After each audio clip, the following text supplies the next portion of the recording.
ભાવનગરમાં સિંહ અને દીપડાઓના હુમલાને કારણે હવે ખેડૂતો અને માલધારીઓ થાકી ગયા છે.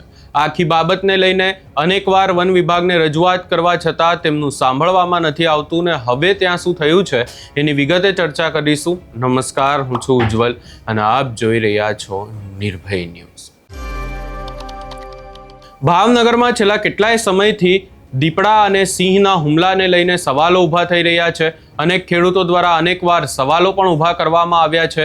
વન વિભાગને અનેકવાર અલ્ટિમેટમ પણ આપવામાં આવ્યું છે, પરંતુ વાત એવી સામે આવી રહી છે કે આ ખેડૂતોનું સાંભળવામાં નથી આવતું અને આખી બાબતને લઈને હવે ખેડૂતોનો પણ પારો છટક્યો છે.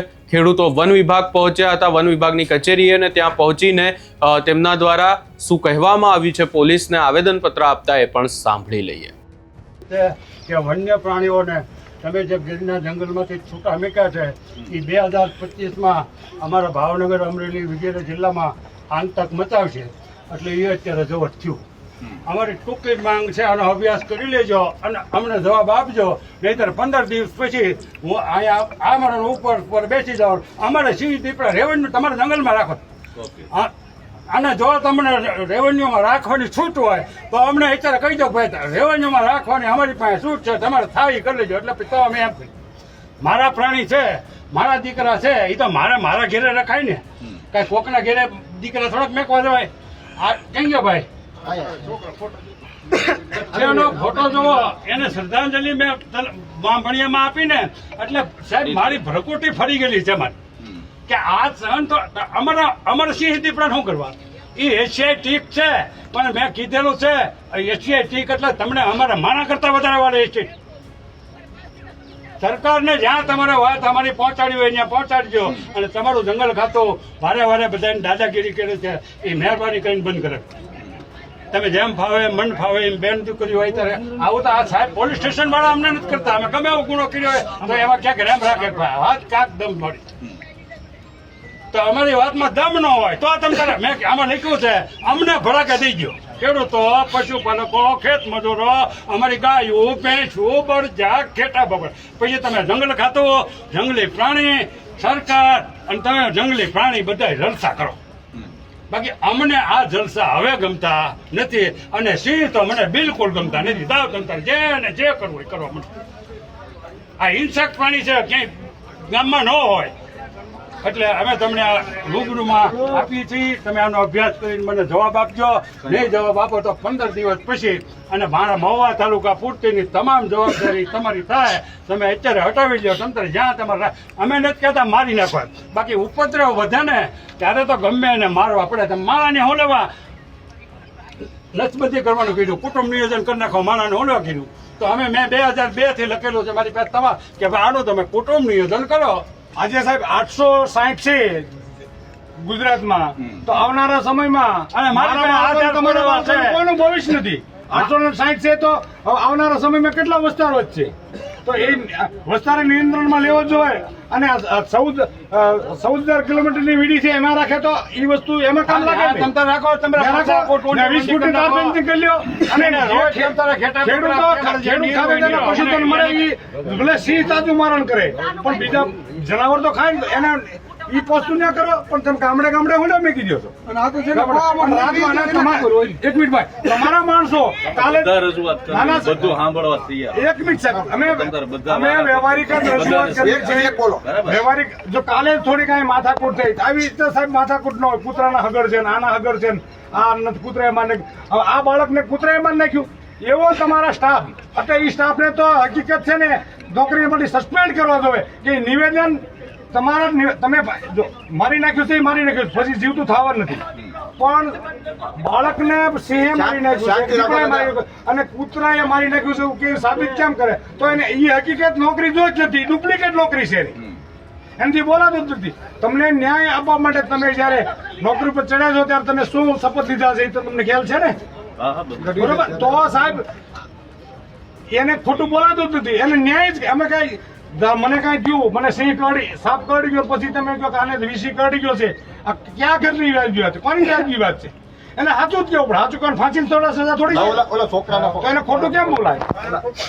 બરોબર? એટલે એની તમે હું કીધું કયો? હા, ઈ કયો આપણે ખ્યાલ આવે. આપણે શાંતિ રાખો. ત્યાંથી રાતે બધાએ એમ કીધું છે ફોરેસ્ટ વિભાગે કે ભાઈ કૂતરાના હગડ છે. જે અમારા ગામના હારે હતા ત્યાં એણે એમ કીધું કે મારે કૂતરાના હગડ તમને લાગે તમારે અહીંયાથી કૂતરો લાવી તમે હગડ પાડી પછી એ કે નહીં તો હવે દીપડાના કયો આપણે બનાવ સમયની વાત? આ બને સમય રાત બનાવ સમયમાં જ્યારે આપણે અહીંથી ત્યાં ગયા હોસ્પિટલેથી ત્યાં સ્પષ્ટ દીપડાના પગમાર્ગ હતા અને બચ્ચાવાળી માદા છે. વરસાદ ચાલુ હતો. પ્રકાશભાઈ તમને ખબર જ છે અમે કેટલા દિવસની મહેનત કરી, કેટલા દીપડા બચ્યા. અમે એક દિવસે ઉતા નથી.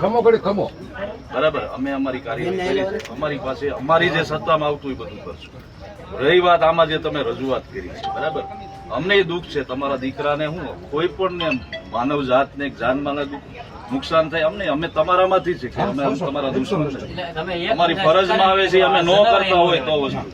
હવે જે આમાં નીતિ વિશે બાબતો છે એની અમે ઉપર સરકારમાં જાણ કરશું. અમારી સત્તામાં જે આવતું એ અમે કરીએ જ છીએ. ન કરતા હોય તમારે 24 કલાક મારો ફોન ચાલુ, તમે ગમે ત્યારે સંપર્ક. તમારી રજૂઆત હતી તરત ત્યાં બીજે દિવસે તે જ દિવસે પિંજરું મૂકી. એક કે હજી સુધી માને ખેડૂતનો એક પ્રશ્ન નથી આવ્યો કે ભાઈ સાહેબ તમને અમે રજૂઆત કરી અને એ જગ્યાએ તમે દીપડા પકડવાના પ્રયત્નો ન કર્યા. બરાબર, રહી વાત બંધારણે એને હકો આપેલા છે, આપણને જેમ આપ્યા એને આપેલા છે. સિંહ દીપડા ક્યાંય કોઈ મૂકી જતું નથી, એની રીતે કુદરતી રીતે આવે છે અને વસવાટ કરે છે. બરાબર, એ બાબતો બધી સરકારમાં નીતિ વિશે એક નિર્ણય ઉપર આધારિત છે. એ હું તમારી આ રજૂઆતને ધ્યાને લઈ અને હું મોકલી આપીશ. અમારી વાત સરકાર સ્થાનિક લેવલે જે તમારે અમારા લાયક હોય તમે એવું કોઈ કાયદાની મર્યાદામાં રહીને તમે કરજો, અમે મર્યાદામાં રહીને શું બંધારણ આપણે બધા લાગુ છે. આપણાથી એવો કોઈ કાયદો હાથમાં લેવાય જાય ને ઘર્ષણમાં ઉતરવું પડે. આ બનાવ બન્યા એમાં આપણે કોઈ દુશ્મનાવટ રાખી અને એવું પૂર્વ ઓલું રાખીને એવું કોઈ કરતા નહીં. અમારી તમને રજૂઆત છે. બાકી તમતાર અમે કામનો મારો સ્ટાફ ન કરે અડધી રાતે તમે મને ફોન કરી બરાબર. બાકી માનવ મૃત્યુ થયા ત્યાં ક્વિક રિસ્પોન્સ આપેલો છે અમે અને એક્શન લીધેલા છે અને 25 થી વધુ દીપડા અત્યારે પકડેલા છે અને એક પણ ત્યાં અમે અહીંયા તમારા વિસ્તારમાં ક્યાંય સ્થાનિકમાં છોડેલ નથી. બધાને અત્યારે એનિમલ કેર સેન્ટરમાં મૂકેલા અને એને છોડવા નથી. જે સસ્પેક્ટેડ છે અમે આઈડેન્ટિફાઈ કર્યું કે આ માનવ મૃત્યુમાં આ દીપડા દ્વારા મૃત્યુ થયેલું છે કે હુમલો થયેલો છે, બરાબર, એને અમે છોડ્યા નથી. તમારી રજૂઆત બધી સ્વીકાર્ય, તમારી બધી રજૂઆત મેં માની લીધી. આમાંથી જે અમારે જવાબ તમને દેવાના છે મારી કક્ષાએ મારી સત્તામાં આવતું તમને આપી દઈશ. બાકી સરકારમાં હું તમારું આ રજૂઆતને મોકલી આપીશ. બાકી સરકારને અમે કહી દીધું છે વન મંત્રીને. અહીંયા આવેદનપત્ર પણ આપવામાં આવ્યું છે અને 15 દિવસનું અલ્ટિમેટમ આપ્યું છે ખેડૂતોએ. આ આખી બાબતને લઈને કહેવામાં આવ્યું છે કે સિંહ દીપડા અમારે નથી જોઈતા. આના પહેલા પણ આખી બાબત સામે આવી હતી કે જ્યારે એક બાળકને એક દીપડો ઉઠાવી લઈ ગયો હતો અને ત્યારબાદ તેનો મૃતદેહ મળી આવ્યો હતો, ત્યારે પણ ભારે આક્રોશ જોવા મળ્યો હતો અને ત્યારથી જ આ વિરોધ કરવામાં આવી રહ્યો છે. હવે જોવાનું રહેશે કે આગામી સમયમાં આજે 15 દિવસનું અલ્ટિમેટમ આપવામાં આવ્યું છે એ દ્વારા એ સમય દરમિયાન પોલીસ દ્વારા કેવી કાર્યવાહી કરવામાં આવે છે. આ સમગ્ર બાબતે તમારો શું અભિપ્રાય છે એ અમને કમેન્ટ કરી જરૂર જણાવશો ને અમારી ચેનલ નિર્ભય ન્યૂઝને લાઇક, શેર, સબસ્ક્રાઇબ કરવાનું ભૂલશો નહીં.